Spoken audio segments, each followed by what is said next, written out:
रुपया तो संभल गया है, लेकिन इकोनॉमी डगमगाने लगी है। क्रिसिल की रिपोर्ट कहती है कि कंपनियों को दिए गए कुल कर्ज में से 1/3 खतरे में है। कंपनियां उसे चुकाने की स्थिति में नहीं है, यानी बढ़ते एनपीए से परेशान बैंकों के लिए मुश्किलें और बढ़ेंगी और इसका नतीजा होगा महंगा और मुश्किल कर्ज, यानी ग्रोथ की राह में अब बड़े स्पीड ब्रेकर आने वाले हैं। सरकार अफरा तफरी में कई ऐलान कर रही है, लेकिन कुछ काम नहीं कर रहा है और इकोनॉमी कर्ज में डूबती दिख रही है।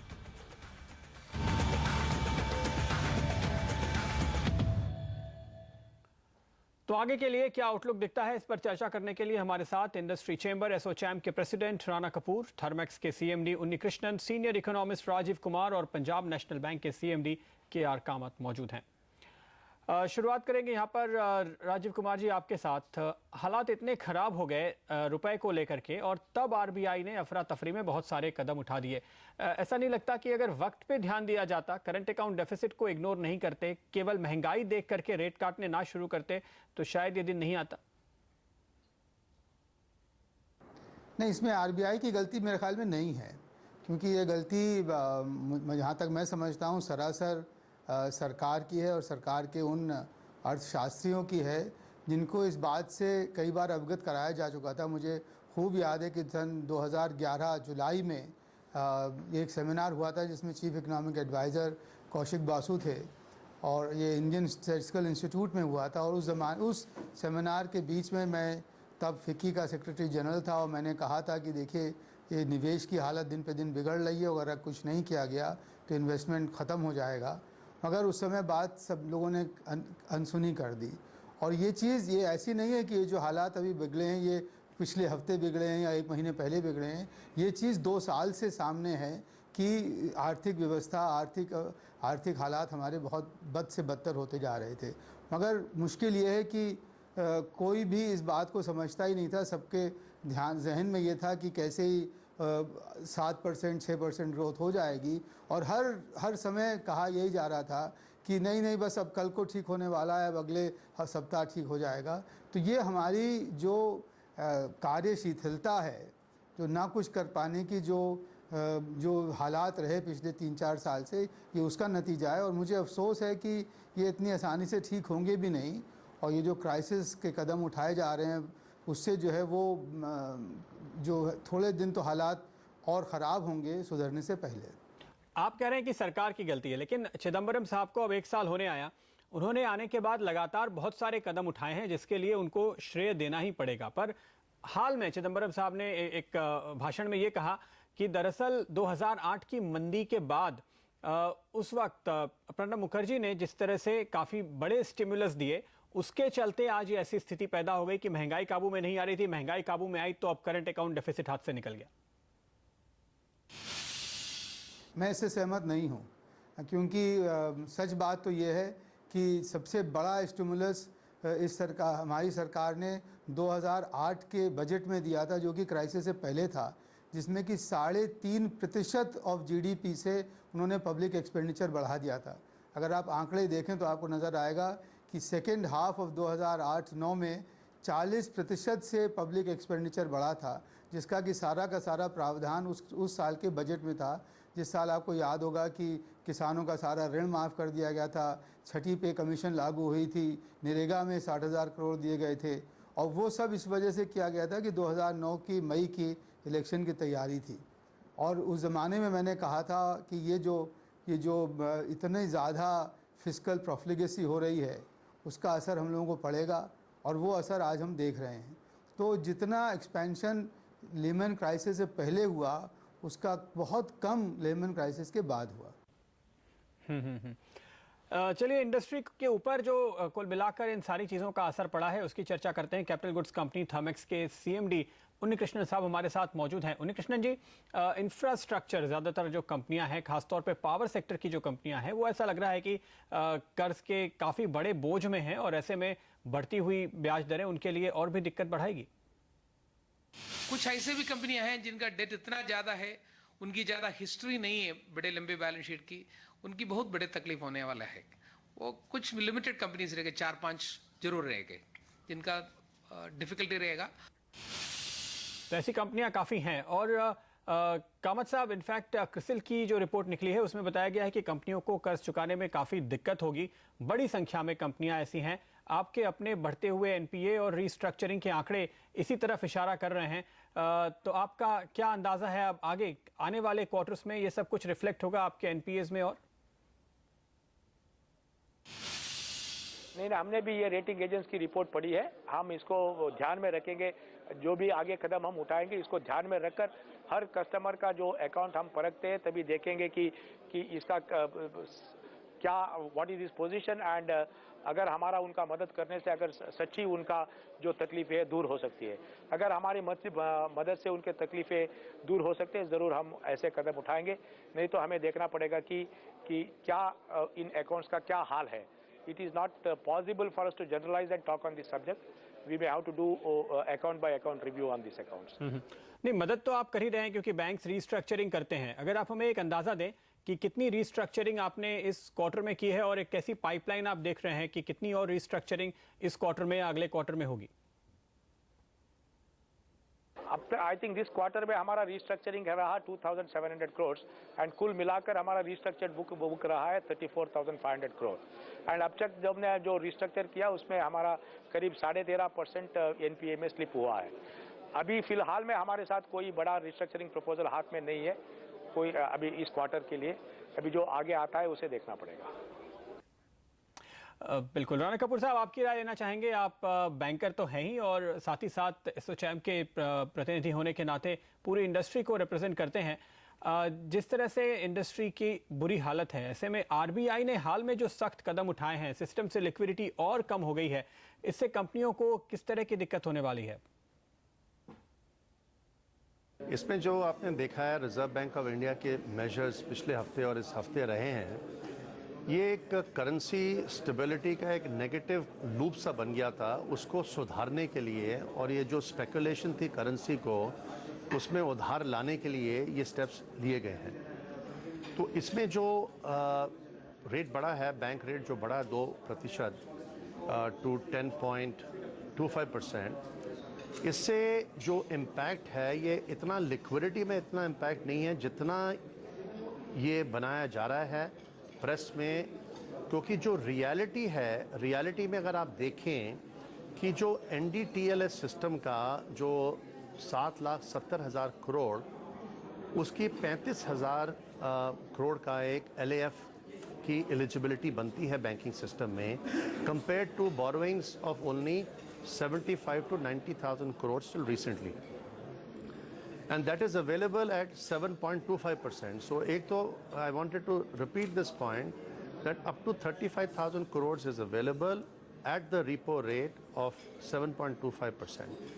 सेकेंड चीज़ जो एक बहुत ज़रूरी है, जो CBLO और MSF है बैंकिंग सिस्टम में, आज की डेट में 4,60,000 करोड़ का सरप्लस SLR है बैंकिंग सिस्टम में।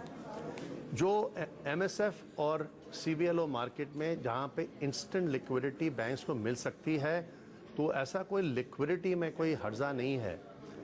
यील्ड्स बढ़ गई थी अभी 2 दिन में, अभी 20-22 basis points 0.2% have also corrected downwards.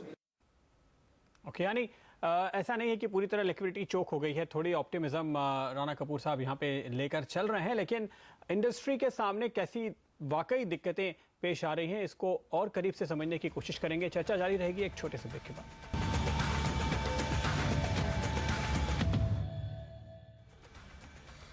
स्वागत है आपका एक बार फिर हमारी इस खास चर्चा में। कर्ज के बोझ से इंडस्ट्री काफी परेशान है और ऐसे में आरबीआई की और सख्ती, क्या होगा इसका नतीजा, समझने की कोशिश कर रहे हैं हम अपने एक्सपर्ट्स के साथ। और उन्नीकृष्णन साहब, आपके पास आना चाहेंगे। जैसे कि ब्रेक के पहले राणा कपूर साहब कह रहे थे कि स्थिति बहुत बुरी नहीं है, लेकिन जो हमारी समझ है, जो हमें इंडस्ट्री से संकेत मिले हैं कि कंपनियों की हालत इतनी इस वक्त कमज़ोर है, उनके कैश फ्लो इतने कमज़ोर हैं कि थोड़ी भी अगर सख्ती होती है, लिक्विडिटी की कमी होती है तो दिक्कत हो सकता है।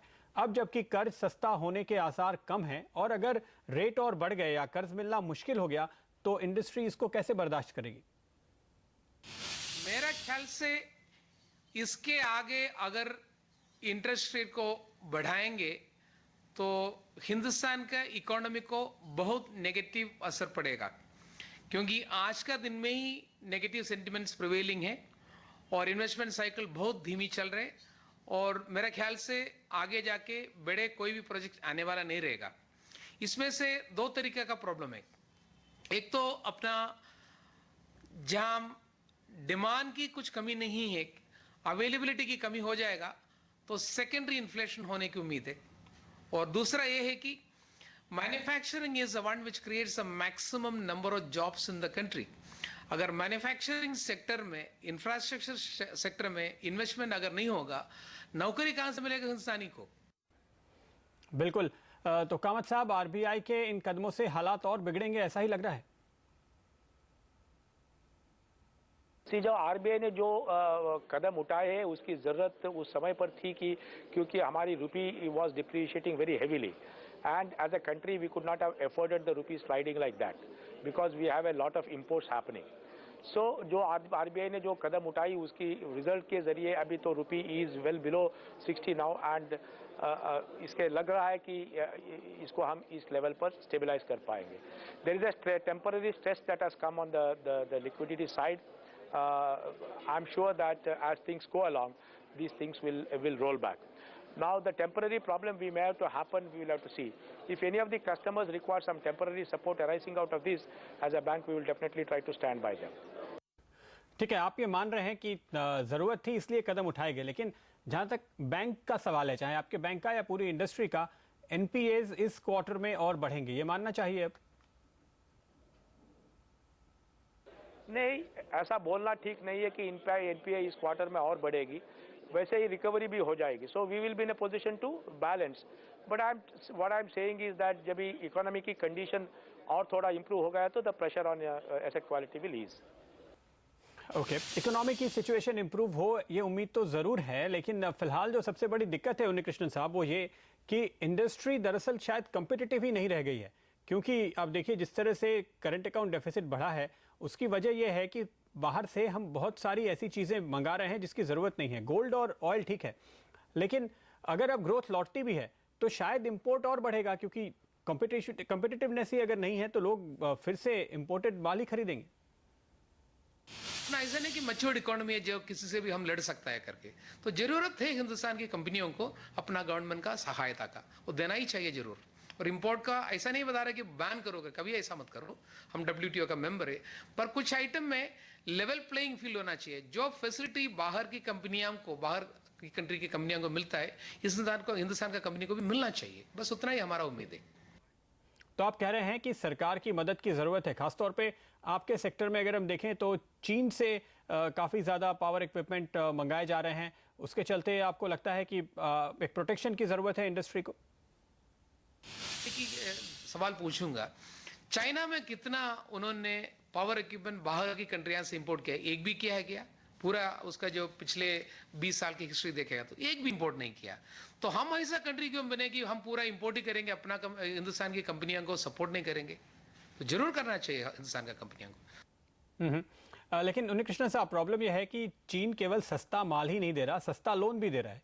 तो जो जनरेशन कंपनीज हैं उनको ये इंसेंटिव है कि वो जाकर के चीन से ही इक्विपमेंट खरीदते हैं, तो सरकार के लिए भी इसको रोकना पता नहीं कितना आसान है। आपको लगता है कि चाइना ये चाहता कि हिंदुस्तान में इतने अच्छे पावर प्लांट लग जाए और पूरे हिंदुस्तान को इलेक्ट्रीफाई किया जाए करके चाइना का ऐसा कुछ उम्मीद है?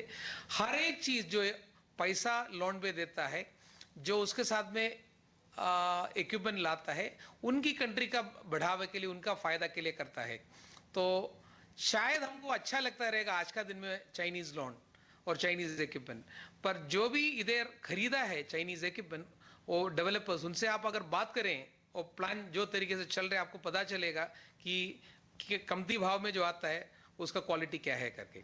और पैसा जरूर मैं मानता हूं कि अब अगर जो कंट्री के पास रिसर्च एंड सरप्लस में तकरीबन $2 ट्रिलियन पड़े हैं, जो अमेरिका को $1 ट्रिलियन की लोन दे पाता है, तो हिंदुस्तान को क्यों नहीं दे पाएगा? तो वो शायद लोन की बारे में नहीं बता रहा हूं, बट आज का दिन में फॉरेन करेंसी लोन का कोई भी कमी नहीं है। अगर आपका अच्छा प्लान रहेगा, आपका पास जमीन हो और कोल लिंकेज यानी तो कोल माइन हो जाए और एनवायरमेंटल क्लियरेंस हो जाए। पैसे का तो कमी से कोई भी पावर प्लांट बन तो नहीं बना, ऐसा करके नहीं होने वाला है। इतने ज्यादा पैसे दुनिया में इन्वेस्ट करने के लिए रुके पड़े हैं, वो अच्छे प्रोजेक्ट के लिए देखभाल में है। पर आपको उसके लिए क्या करना चाहिए, आपको पावर कॉस्ट बढ़ाना चाहिए, जिसमें से जो भी डेवलप करेगा उसका 2 पैसे का तो रिटर्न हो जाएगा और लोन वापस भी दे पाएगा। यही करना पड़ेगा हमको। यानी बात घूम फिर कर फिर से काफी तेज और नई जनरेशन रिफॉर्म्स जिसकी हम बात करते हैं उसकी तरफ आ रही है। सरकार के पाले में गेंद वापस से लौटती हुई, लेकिन सरकार शायद काफी कुछ करने की कोशिश कर रही है, उसका असर क्यों नहीं हो रहा? और या फिर क्या इस सरकार के पास वक्त की कमी है और अगले चुनावों तक इंतजार करने के बाद ही इंडस्ट्री अब नए निवेश का फैसला लेगी? इस सवाल का जवाब लेने की कोशिश करेंगे ब्रेक के बाद।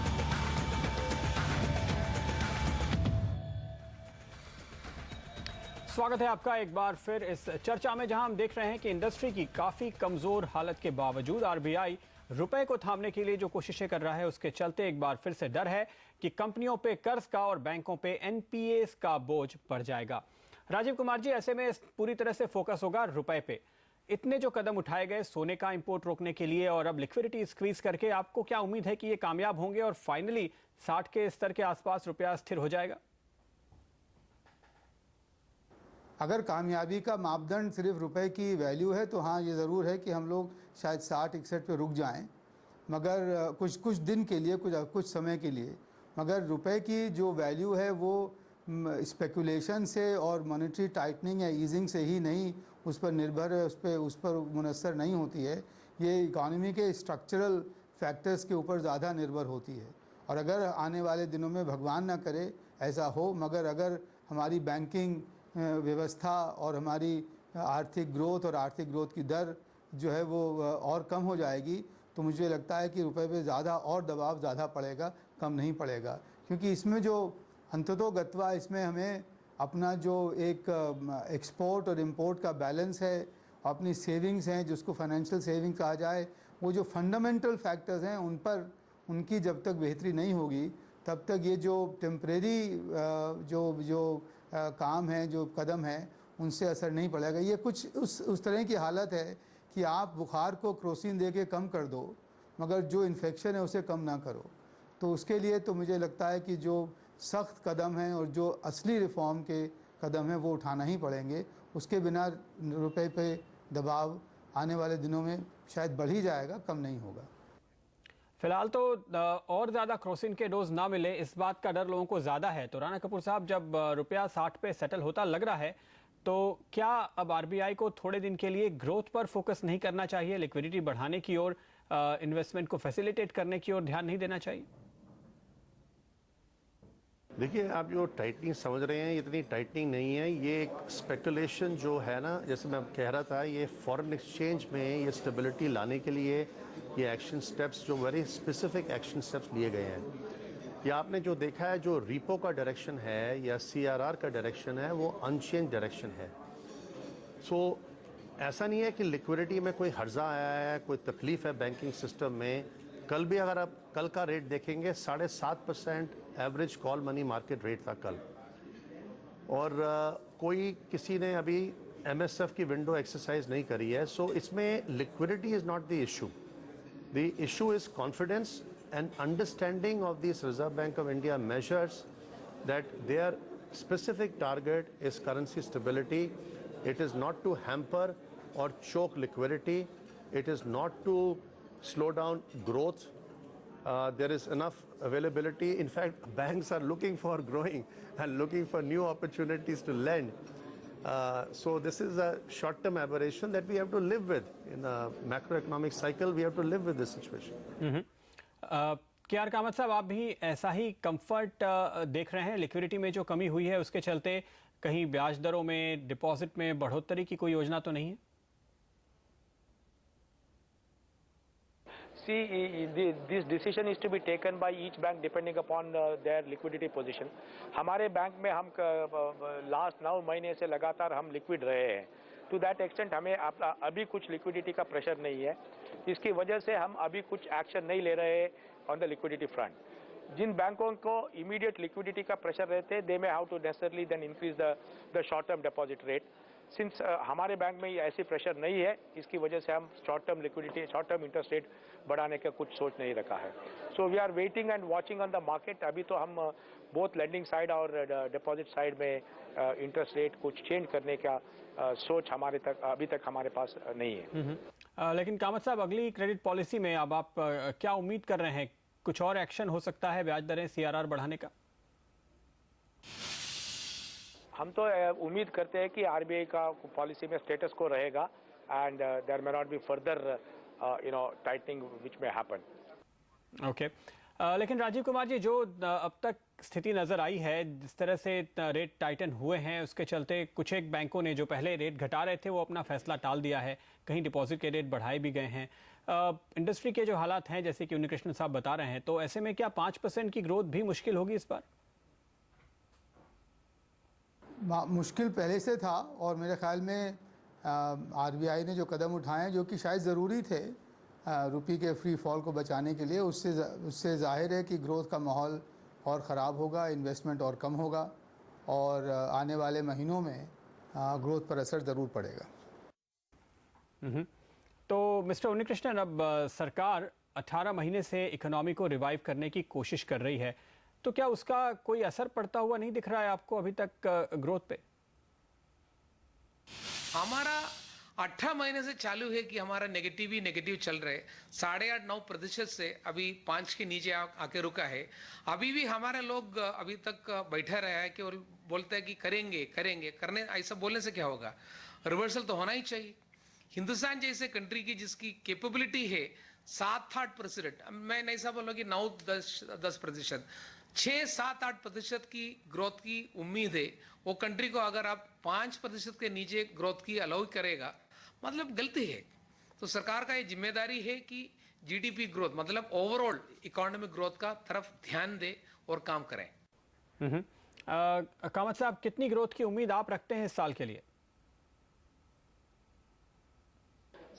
जब भी हम ग्रोथ की बात करते हैं, growth is not in isolation. Growth has to happen along with so many things happening in the country. अगर ग्रोथ हो जाता है और हमारा रुपी डिप्रिशिएट होते जाता है, तभी भी ग्रोथ नहीं बनेगा, क्योंकि whatever is to be imported for the growth that may not happen because things will become costly. So what is required for us immediately is to achieve a level of stability. Once there is stability in the economic conditions, then the growth will come down. RBI ने भी पिछले बार बोला था कि जब भी stability रहती है हम ग्रोथ को फोकस करेंगे. जब भी इंस्टेबिलिटी आ गई in terms of the exchange value, the RBI had to take steps. एक बार इकोनॉमिक कंडीशन में स्टेबिलिटी आ जाती है, then probably all of us will look at the growth and then focus and take action which is required to prop up the growth. तो ऐसा लगता है कि सरकार और आरबीआई के साथ साथ हमारे सारे के सारे एक्सपर्ट्स भी इसी राय पे एक आम राय रखते हैं कि इस वक्त रुपए को थामना जरूरी था, इसलिए ये सख्त कदम उठाए गए हैं. लेकिन डर सिर्फ इस बात का है कि अगर ये सो कॉल्ड टेम्परेरी मेजर्स बहुत लंबे चले तो शायद इकोनॉमी के लिए और इंडस्ट्री के लिए दिक्कतें काफ़ी ज़्यादा बढ़ जाएंगी और कई कंपनियों के सामने जिंदा रहना मुश्किल हो जाएगा, उनके ऊपर कर्ज का जिस तरह का दबाव है. बहुत बहुत शुक्रिया बहरहाल आप सभी का हमारे साथ शामिल होने के लिए, और हम ये उम्मीद करें कि जल्द ही आरबीआई अपनी चाल एक बार फिर से बदलेगा और इंडस्ट्री को राहत देगा. नमस्कार.